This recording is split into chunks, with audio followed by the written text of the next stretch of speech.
Bonjour et bienvenue à toi. Nous allons continuer notre petite série sur les péchés capitaux et aujourd'hui on en aborde un terrible, le péché de la colère, que peut-être tu connais un peu. C'est parti!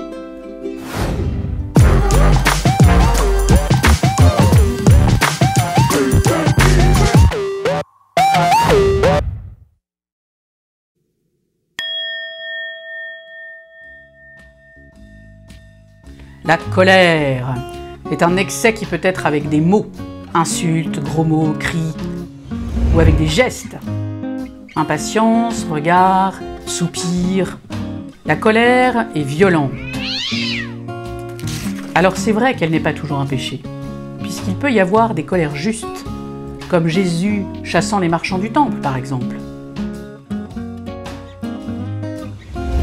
Quand il y a une injustice grave et qu'on a une bonne intention, il faut parfois exprimer sa colère, mais toujours avec mesure.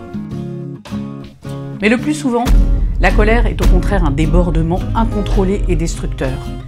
Quelque chose où quelqu'un nous résiste, parfois Dieu lui-même, et la frustration devient trop grande.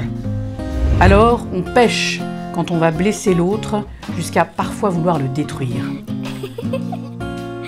Un colérique est impatient. Il ne supporte pas la frustration, les critiques. Il est impulsif et agressif, toujours dans l'émotion. Et souvent, en conséquence, il agit injustement.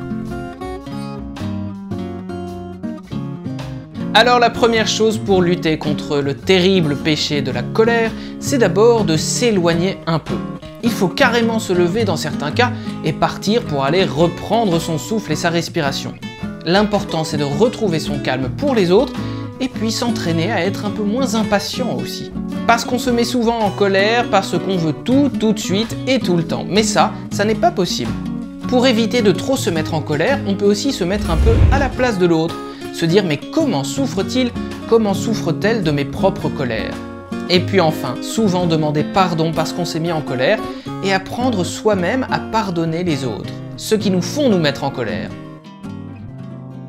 Alors bon courage à toi sur ce péché de la colère, on se voit la prochaine fois pour un nouvel épisode et un nouveau péché.